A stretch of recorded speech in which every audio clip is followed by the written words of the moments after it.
shit. That's what I'm talking about. Wait. Okay, now, from the beginning. Hello, welcome to all of you who came to join us here at Unity.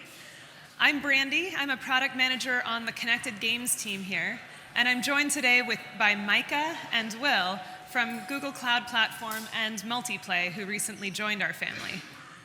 A little bit about myself. I have been passionate for years about making games that connect players in unique and exciting ways. I got to work with Bungie for a few years and then later on at Phenomena, so I've gotten to experience all the fun challenges that it takes to be able to make these kinds of games from all the way in AAA and to indie. And we're all of us are really excited about talking about the problem space and the different kinds of challenges and how we can all work to bring this to more kinds of developers. So what do we mean by connected games? Inside of Unity, this is a new initiative that we refer to as democratizing the connected games space. And we're trying to take a holistic view from single-player games that have connected features all the way to persistent world, the holy grail of MMO games, and understand what would it take for our developers on all ends of the spectrum to get better access to these kinds of features that can really enrich their games. And we believe that all games can benefit from greater connectivity between players and content and you, the developer. Looking at several axes of game success, we see that the vast majority today are connected games. 92% of players on Steam are currently playing a connected game. 90% of watched games are connected on Twitch. And 100% of the top grossing on Google Play have some form of connectedness. So no matter how you slice it, players are really enjoying games that branch out beyond a static game client today. They want games that introduce them to new people and to new challenges each day. So why is this? From what we've seen so far, increased connectedness leads to greater engagement, so more people playing your games longer and having more reasons to keep enjoying the different kinds of content there, which then in turn presents more opportunities to retain those players and to be able to monetize them so you can keep making more games. Now, this doesn't mean that we believe all games should be multiplayer per se. There's a really great breadth of games out there and a bunch of players who really enjoy their solo experiences. Instead, we've been thinking about it as levels of connectivity, which we think all 4 of them are valuable. And as you go up in the levels, the complexity of the technology and the design challenges you face increase. So for example, in what we would call an L1 connected game, they're primarily single-player games, so your core gameplay loop is still solo. But then you start to see connected features outside of the core gameplay loop, like challenges, daily challenges, or leaderboards. In the L2 asynchronous multiplayer space, games like Hearthstone, we see players start directly interacting with each other, but in a really latency-tolerant way, which means that this is the first space where you start seeing direct communication between players. In the L3 space, you see real-time multiplayer games that are instanced, like Titanfall. So at least the real-time interactions are super critical, but they can be somewhat transient. So it's an instance of a game that then you finish a match and you come back out. So it's not a persistent world that has to remain, which means that the server complexity is not as extreme as when you look at the L4 space, which is the persistent world games like the MMO Crowfall, where players are connected in real time in worlds that are online and available to them as long as you can keep them up. I want to note that in this talk, because this is a new initiative at Unity, we're talking about the problems and the challenges that we've been seeing and as we talk to developers, and that we want feedback from all of you in the community about what you believe has added value to your games whenever you've made attempts here, so that we can bring those into our plans as we continue to build out the longer-term roadmap. I should also note that I'll be calling on the assistance of cats to represent your players. So for the single-player case in the L1 games, one of the biggest challenges our developers usually see is retaining your players. The vast majority of players download a game and play it at most one session, and then they never come back. And so game developers are constantly trying to figure out, after they've worked so hard to get their players there, how do you get them to step in the door and just quit peeking in?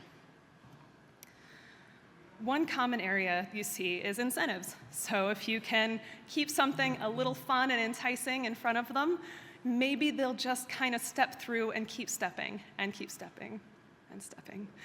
And the key here, though, is that novelty is really important. When you look at systems like leveling or achievements or inventories, if you run out of exciting new initiatives or incentives to keep people playing, then the game starts to feel stale, and like that mechanic does not continue to work for you.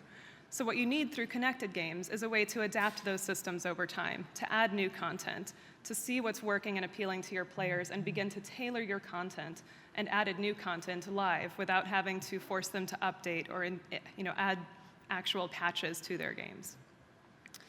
We also see connectedness by adding schedules to some of these incentives. So if you can bring people back on a daily basis and they get an extra adorable Pokemon, or they get extra Pokeballs to throw at their characters, then they're more likely to be able to log back in every day and enjoy more of that content.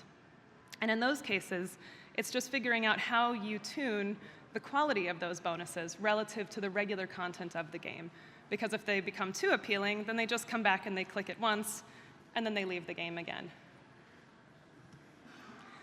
Another incentive we see in the L1 space is actually competition, which you wouldn't expect for single-player games. But if you look at the concept of gyms in Pokemon Go, players can see a captured gym in a space and say, oh gosh, their Pokemon is just a little weaker than mine. Maybe there's a chance I can go capture their gym.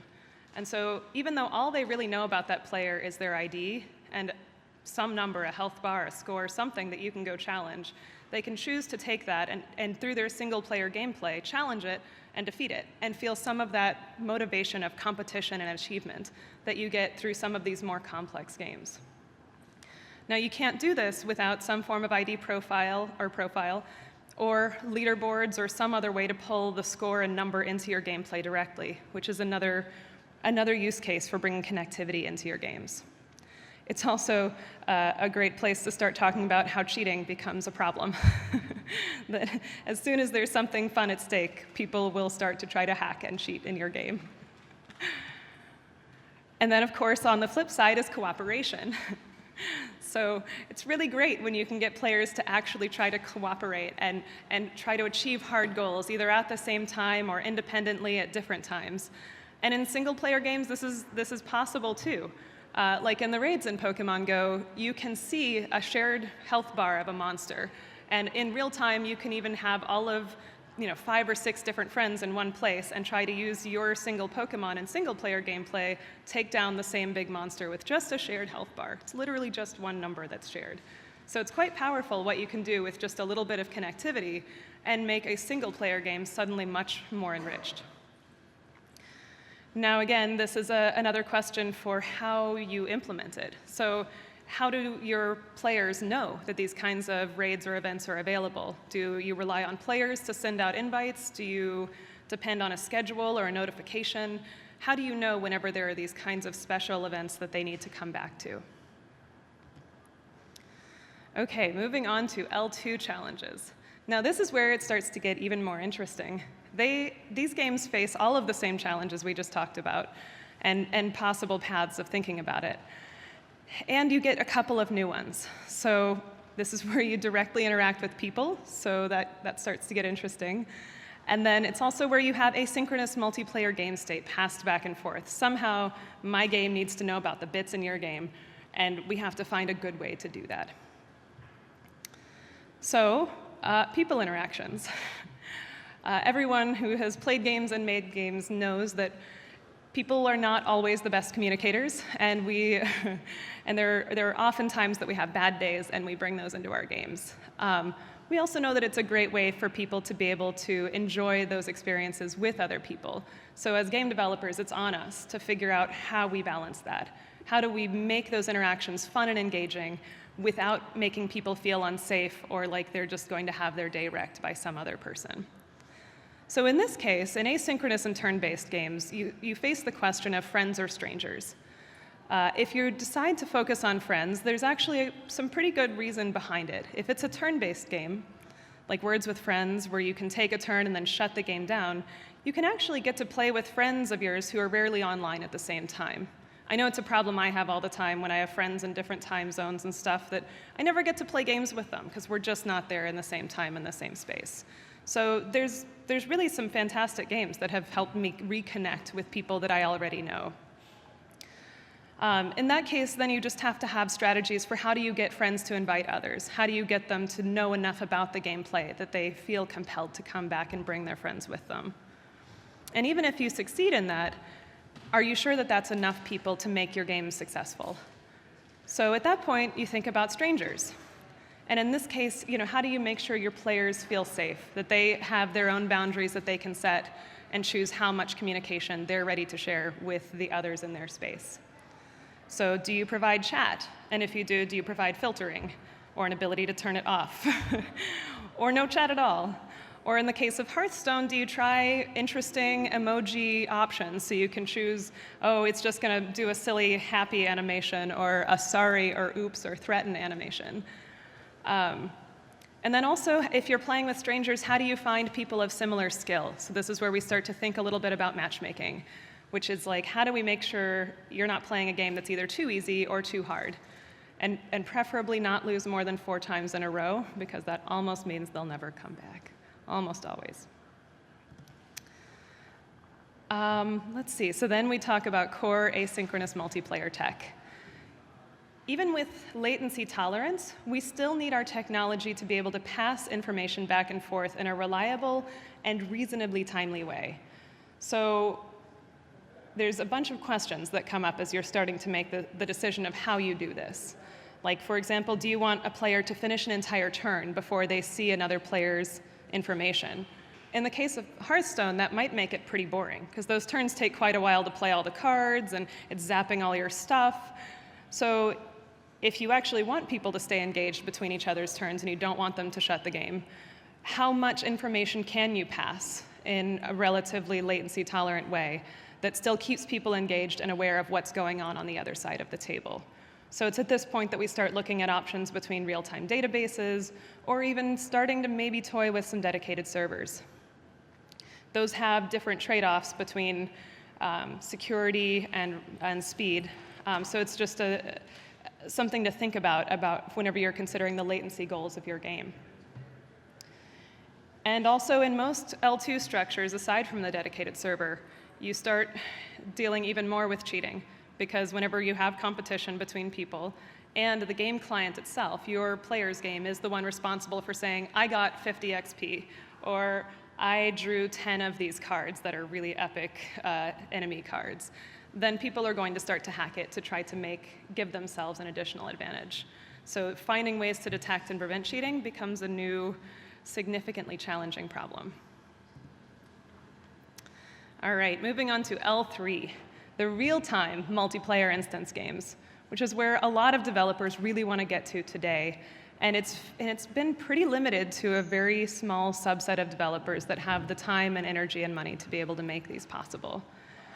It's games that depend on super low latency, and every millisecond counts to make sure that that gameplay feels like that person is in your game at every single second as you play.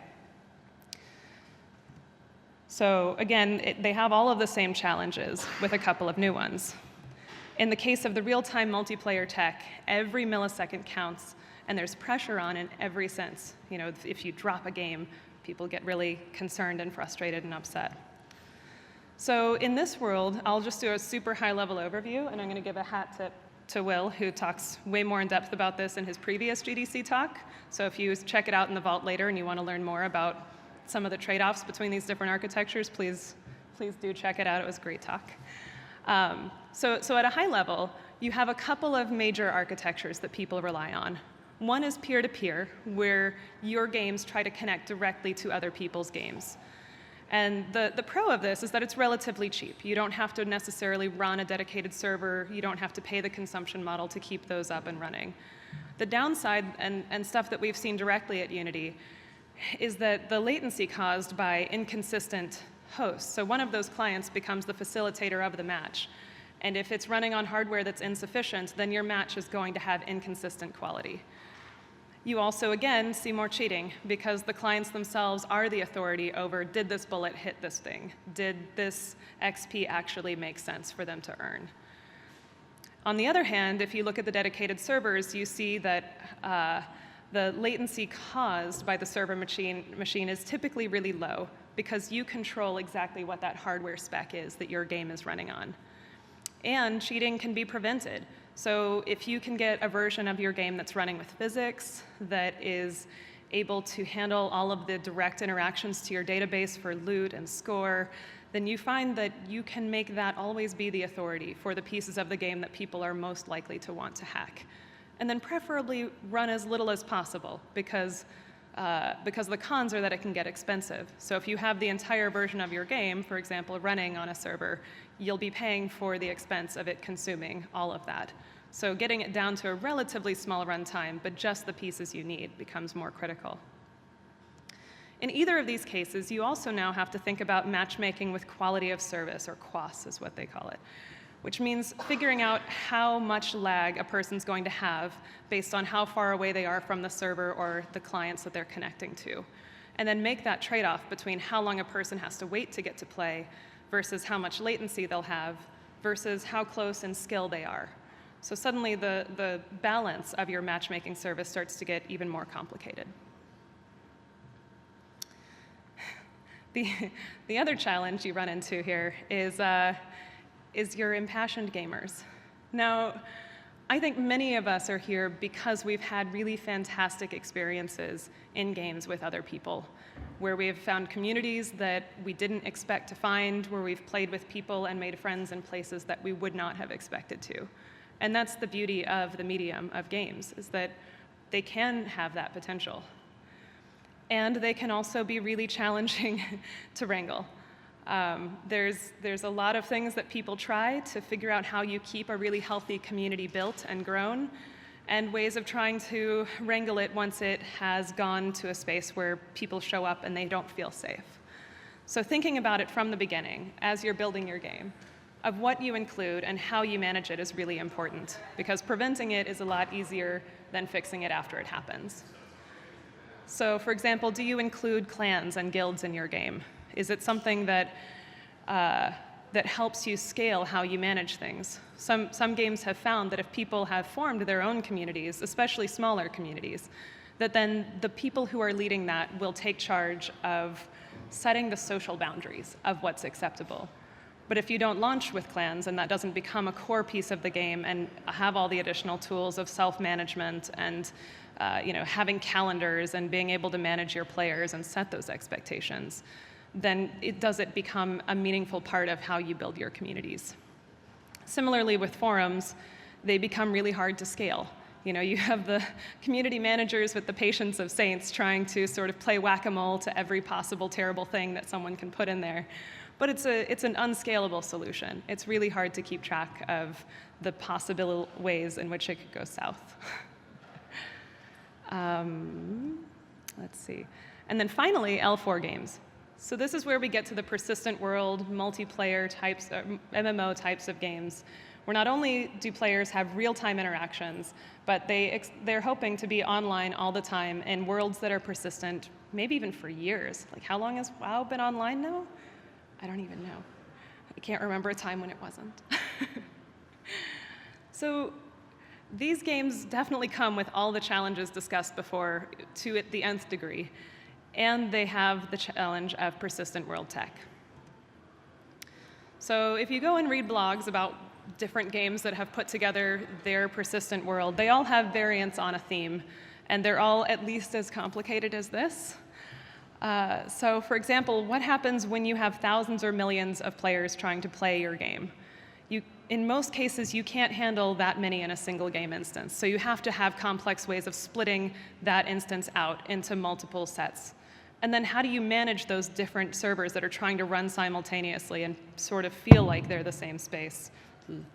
So then you have meta servers. They're trying to manage the orchestration and scaling up and down as you need it of different zones of your game in different servers.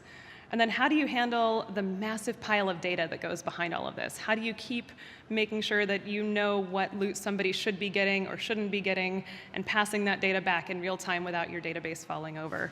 And then it goes on, and you eventually get to all these proxy servers, and oh shoot, you have to patch your game. Uh-oh, do we take the players offline? Do we roll them all to other servers seamlessly? Do we somehow pass the state over? It gets super complicated super fast. And it's still the holy grail of games. We have so many people come to us and say, I really want to make an MMO. And we look at them and go, I know, we do too. And so far, we've not seen any offerings that really make this great, and it probably won't be super soon, right? Like, this is just going to be a complex problem that to democratize it, you have to put a lot of thought behind how you do it to do it right. So here's the abbreviated summary of the problem space as we at Unity are exploring it today, all the stuff that we just covered. And like I said before, I really would love to hear as much feedback as I can from you all in the community about where your biggest needs are, where your pain points are, and the things that you've seen that have worked. We want to know that too.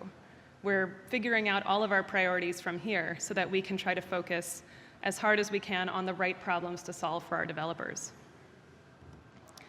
And finally, what does the path forward look like for us? At Unity, we always care about democratizing games, which means getting to the accessible point where we get costs down and usability up for all of our developers.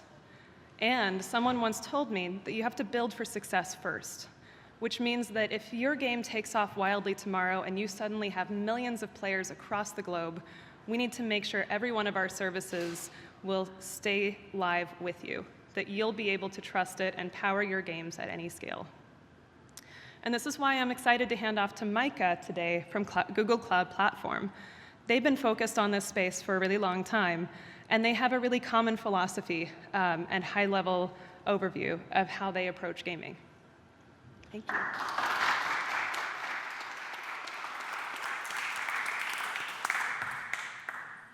Hello, everyone. I'm really, really excited to be here, and especially to follow after Brandi. She did such a great job setting up our common vocabulary on the L1 through L4 space. And I'm really excited to be able to talk about Google Cloud in that context. I think that there's a lot of opportunity with connected games, and we think that Google Cloud has a lot to offer in that space. In fact, we think that connected games will be better with Google Cloud in particular. So before I continue, just give you like a quick little pit stop on me. I'm a lifelong gamer myself.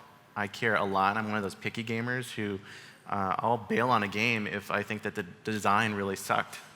I'll be like, they don't care about me. Like they're just using me, or they don't even care about my experience. This wasn't fun. This was fun for 5 minutes, and then they didn't think about what happens next. Or I accomplished everything and I had no reason to come back. I care about that experience in the game a lot, and so I really track the games that I can tell the developers put a lot of passion into, and that's my other passion, is like enabling the developers. And Brandi and I have had some great discussions around our common philosophy of helping anyone with a big idea realize that idea. Just think of how many great gaming ideas have been written up and then they're put in a drawer because you're like, I don't know how to do that, or I don't have the tools to do that. So those are kind of sad times, and I think we're going to start reversing that process and start getting those ideas to turn into reality. When we think about Google Cloud, there's a few things that we think are really important for our identity. It's like part of our culture. You might think of Google as being a leader in the open source community. We really think that openness is better than closedness. So we don't try to lock you into our ecosystem. We think that you're going to come and work on Google Cloud because we're going to give you the best performance. Our innovations and security are obvious and apparent once you start using us. So what does that mean for you? Well, as you approach this connected game space, and we talk about the L1 through L4 spectrum of games, it's pretty clear that as you add functionality for connectedness, that connectedness is going to need cloud infrastructure to make it work. So there's a significant increase in demand. Now, thinking about that L4 space in particular, that is really constant connectivity. Everything needs to keep working. What would your gaming experience be like if you kept getting latency issues or servers weren't working.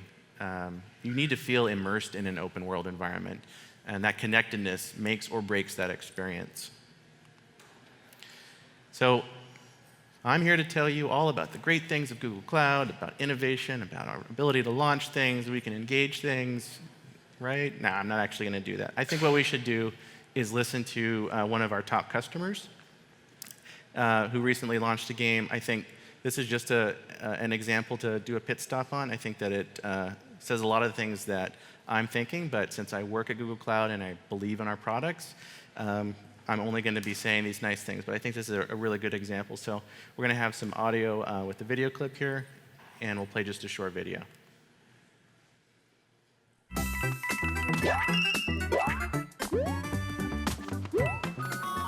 配信開始から4日間で4000万ダウンロード。スーパーマリオランはこれまでにないスピードで世界中の方々にお届けすることができました。世界中の方々に向けて150カ国同時に配信を目指しておりまして、これが非常に困難なことは目に見えていました。リリースのわずか3ヶ月前ですけれども GCP を使う決断をしました。最も大きな懸念は集中するトラフィックによってオペレーションコストが増加したり、オペレーションのミスによってシステムが落ちてしまったりすることですかね。 Google アップエンジンのオートスケールならば、ミリ秒単位でサーバー数を最適化できるので、この問題を解決できるんじゃないかと思っていました。また BigQuery を使えばアプリで発生した大量のアクティビティを簡単に蓄積することができ、今後のアプリに向けた分析を瞬時に行うことができます。配信の3ヶ月前、Google のエンジニアさんとお会いしまして、クレイジーだって言われました。本当に言ってんのみたいな状態だったんですけど、皆さん必死に応えてくれて、僕自身はやっぱりこのチームは最高のチームだなって思います。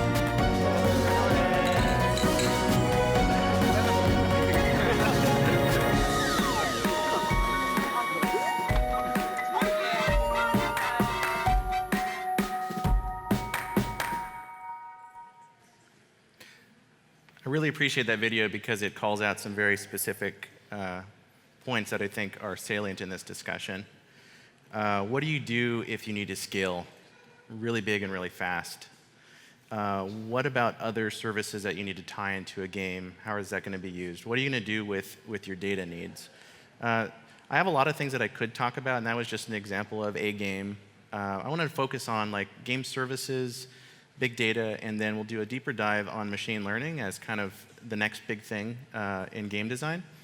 But we'll start off with game services just because this is something you almost certainly are going to need in any game design. You might have some RESTful API that you need to throw up quickly.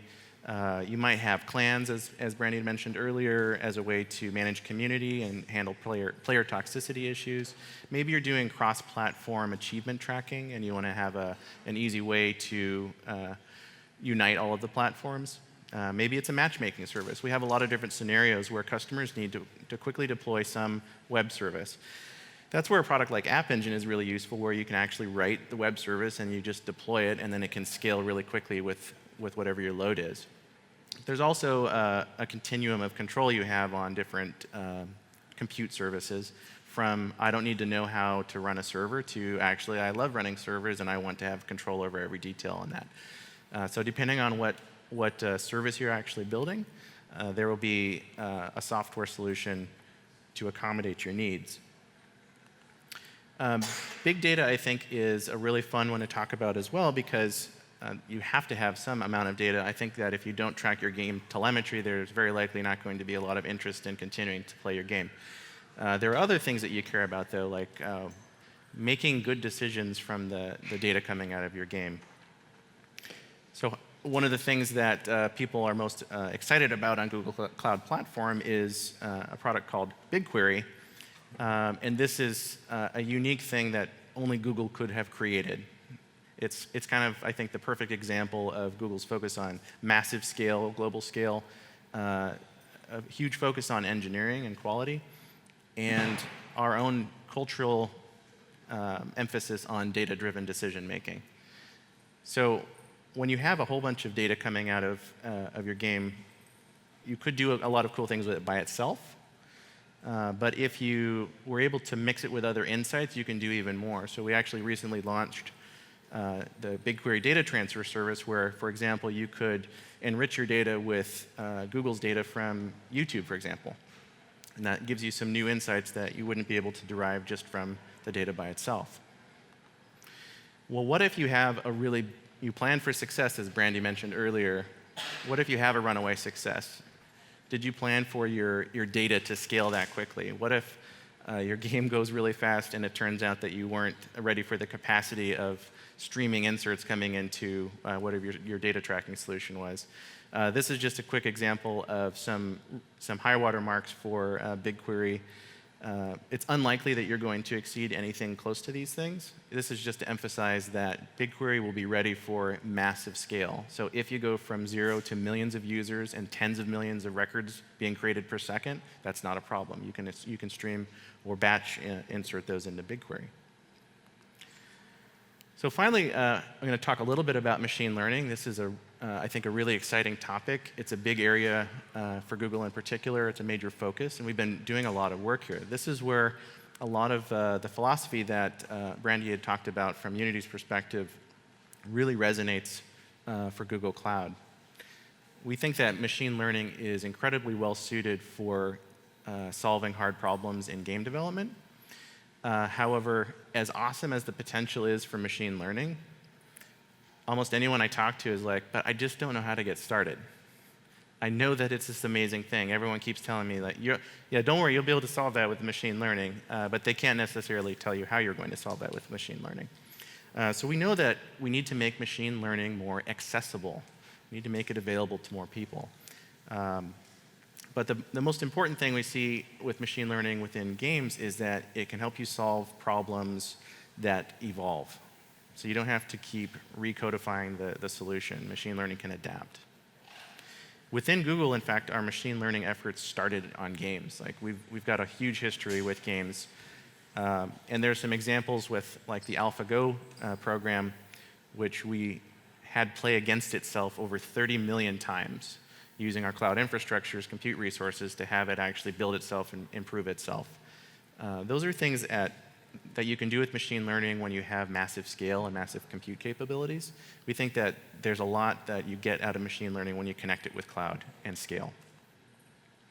Within Google even, there's a huge focus on integrating machine learning and applying it where it makes sense. So there's lots of different projects where machine learning is being used, and that will just continue to go. It's not the solution for every problem, but it's a solution for a lot of types of problems, and we're excited about all that potential. And as we keep using it, we realize we need to help make it available to more people. Okay, so I've talked a lot about machine learning is really great. Machine learning can solve lots of problems. I think it's going to solve your problems, but what do I mean by that? Like, what is in it for you? I think that just scratching the surface, but here are some examples of what we think machine learning could be used for. I've done QA myself, actually. There's a lot of tedious work that goes into it. It's time-consuming. You never feel like you've got enough QA coverage. Imagine if you had help from QA bots that are able to do some automation of the most tedious tasks and then have the humans focus on the more complex things that would make more sense for humans, not just throwing them at every problem. We've played around with in-game chat translations. That's an interesting space to work in.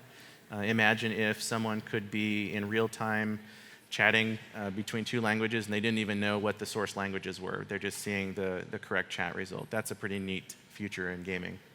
A very potent one would be fraud detection and cheat detection, using machine learning to be able to spot those patterns for you. And also tracking player toxicity. Those are two examples where if you try to solve that problem with humans, you have to linearly scale up your humans with the success of your game. Like, no one's going to be able to keep throwing enough humans at this problem. So at some point, you're like, this is where I need to work smarter. Machine learning is an opportunity to work smarter. So now you're probably thinking, like, okay, that maybe machine learning could do some really cool things. Still don't know how to use it. Still know where to get started. It's still kind of hard. That's why I want to talk about our efforts to democratize machine learning. I think that this is an exciting time from within Google, where we've put in a huge amount of effort in lowering the barrier to entry to use machine learning to solve your problems. So we launched this new website, ai.google, recently. I'm going to give you just a little sneak peek of some of the content here. I highly recommend that you visit ai.google. There's a /education landing page that you can go to where you can see resources like this. I want to find content for my stage of ML development, for example. Maybe I'm at the beginner level and I just want to see the very starting, the basics. But later on, I'm going to be more advanced and I want something more sophisticated. There are things from like just papers to free courses to videos to workshops. And maybe later on, when you're feeling more advanced, you'll want to use some of the sample code. So there's a wide variety of resources. We'll continue to curate this and bring any getting started guides and examples to help you that we can come up with. And once you're past that point of like kind of getting into machine learning, there's even more resources available to you from the beginning end of the spectrum all the way up to the expert level. At the beginning level, it might be just a 2-day training or something like that. And at the expert level, when you actually have a specific model that you have to build that is very complex and you need expert engineering resources to help you build it, you might do a 3-month on-campus joint development process with us where we'll actually help you solve your machine learning model problem. So we have this big spectrum to work with. Not everyone obviously is going to fit into needing a 3-month-long process like that. But I think a lot of people will love that website just to get started and understand, like wrap your head around how does this work and what can I do with it. So I've talked a lot about some of the amazing technologies that come from Google Cloud. But I think maybe the most important thing is not those technologies. In that video that we saw earlier, the part that touched me is at the end. This is maybe the best team ever. That's kind of how I feel as I've talked to a lot of different customers. The feedback I regularly get is, we're talking to you because you seem to actually care. You're not just trying to get a contract and then stick to exactly these terms. Like, we regularly are going above and beyond whatever it is that we agreed to because we care about the success of the people we work with. That's the people side of it, and I think that's the most powerful part. You can get cloud technologies from many places. We think that our cloud technologies themselves are leading edge, but the people part is harder. Our culture attracts people that care, and that's something that only Google can offer. So whether you're using our tools to innovate your game design and try to do new things that weren't possible, maybe you integrate some machine learning, or you need some help in building and getting ready for your big day, or maybe you get to the big day and it's time for launch and scale. We have that end-to-end lifecycle support for game development. But I think on that note about launch and scaling reliably, it's best to leave that part of the discussion to Will from Multiplay, who's going to be able to talk about that very specifically.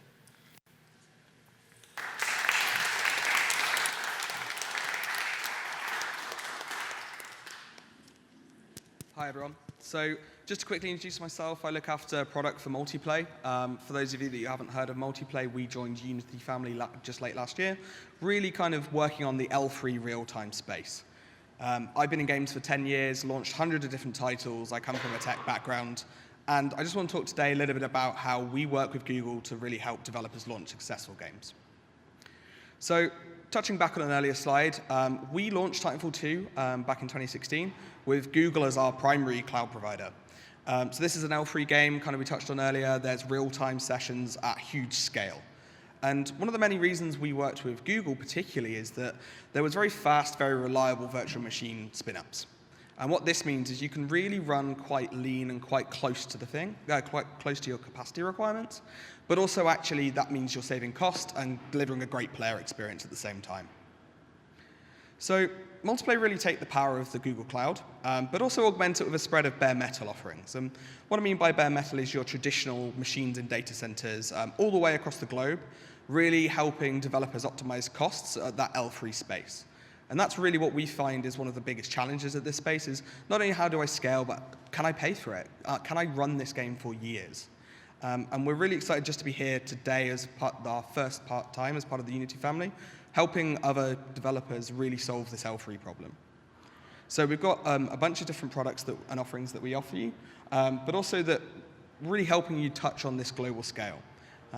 Our scaling is entirely demand-driven, so you're only ever going to consume what you need and ultimately only ever pay for what you need. But obviously these L3 games, they live for a long time. You really want to do updates. You really want to keep these things going. You want to bring in the new patches, the new DLC, your new content, and you should be able to do that in a seamless way. So we support zero downtime patching, making sure that players should never know that they're playing on a new version. They should just be able to log on, see a new item, see a new level, see a new world, and really get into that content. On top of this, we're there 24/7, 365, no matter where you are in the world, helping you make sure that your game stays up. So there's nothing more frustrating than 4 a.m. on Christmas morning, somebody wants to come along and play your game, and it's down. So do you really want to do that? Excuse me. So, we really avoid that problem and really help you kind of manage that. But just to touch on what Micah said, that all of this is wrapped up in personal management, so personal account management. We have people here that have launched hundreds of games over tens of years, and they really understand the problem space that only games really kind of can cause you.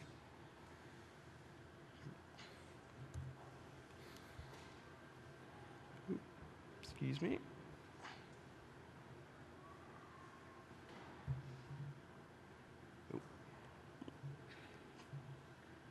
So one of the things that we want to talk about is dedicated servers. So we really specialize in the dedicated server space. And as Brandi kind of touched on earlier, this is one of few ways that you can do this. But why do we care about dedicated servers? Why do we think it's best? So first up, it's best for your players. You can create really consistent player experiences by offloading a lot of the logic to your dedicated server space. You can make sure that there's always the same gameplay, the same fair interactive experience, rather than having, oh, this time I'm the host, or oh, this time this guy's the host, but he's got really bad Wi-Fi. You really want to have it being the same great experience every time. This can also really scale up as well. Like with peer-to-peer, as Brandi mentioned, you've got a lot of players connecting to a lot of other players. If you've got this kind of many-to-many transaction going on, you'll hit a certain number of players and you won't be able to really progress past this point. So if you want to go make the next 100-player Battle Royale game, then you can't possibly achieve this with the peer-to-peer model. You really need to be going dedicated servers. And if you're going competition-based, these experiences need to be secure. So typically in real-time multiplayer, you're playing against somebody to win something, be it XP, loot, credits. Could be a free-to-play title. You really want to make sure that this stuff is secure and that the players are entitled to what they're saying they're entitled to. And if you're offloading that logic to a dedicated server, that's the authority on the matter. This reduces a lot of your problem space. So not only is it better for the players, but it's better for developers too. You want to be able to iterate fast. For those of you who have launched on console titles before, you'll know that there is a first-party certification process that can be a little bit arduous sometimes. Maybe it's a bit complex. So by moving some of your logic from the client back out to the server, you can move some of your patching process onto the server and certify less, which means that you can change things more often. You can afford to experiment. You can afford to try something new, and hopefully it'll be great, you'll stick with it, and it'll be really good for your players. So just to really touch on this earlier slide, this is where Multiplay really can help. We really focus on launch and scaling for your game. So there's nothing worse than you making such a great title for only of it to have to fail on day one and for you never to be able to get that great experience. So if you have any questions about this process or you want to learn a bit more, obviously we're here after the talk, or for those of you online, you can check us out on the website. But we really have launched hundreds of games through this process, really making these things scale. Any questions? So for anybody who has questions in the room, we've got a stick mic.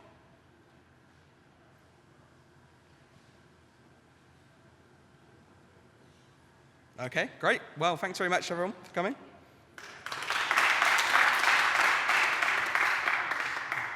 Hello. How do I enable it in my Unity game? So right now today, we're working on our Unity integration that will be coming kind of later this year, early next year. But right now, you can get in touch with our sales team, and we'll help you work through this process. So we provide free proof of concepts for getting into your game, but we can really take what you've already created and just kind of guide you through the process with our team. I think we've got one more question. Micah. OK. Hey, so on the ML, for the ML intro website that you showed us, are there Unity samples or examples on there at all, or are we thinking about that? Like on AI.Google? Yeah. That like would a be game-centric example or something that I guess might help this audience. There might be soon. Let's talk. Okay, great. You've just volunteered. That's a good idea. So the games that my group produces are definitely kind of more at the low end, the L1, the L2 side of things. And I guess this would kind of be more to the Unity folks. Is there any guidance or work being done kind of, I guess, more, kind of more on the social, like score syncing, kind of the lower impact stuff that still can use a lot of these niceties? And like we use Firebase right now. It sounds like there's a little bit of convergence starting to happen, but just anything on that front. So it's definitely a space that we care a lot about. I mean, most of Unity's developers currently are building L1, maybe L2 types of games. And we want to make sure that these kinds of features are accessible to them in a way that is going to scale with them and empower them in a way that maybe they haven't found through other options out there. That said, we want to learn from you all about what you've tried. You know, if you've tried other offerings from various other services out there and have found them to be insufficient, or if there's things that you've wanted to do that would take a deeper integration with Unity, please let us know. It's definitely stuff that we're thinking about, but we're not ready to announce exactly what we're building because we want to know from you where the value is.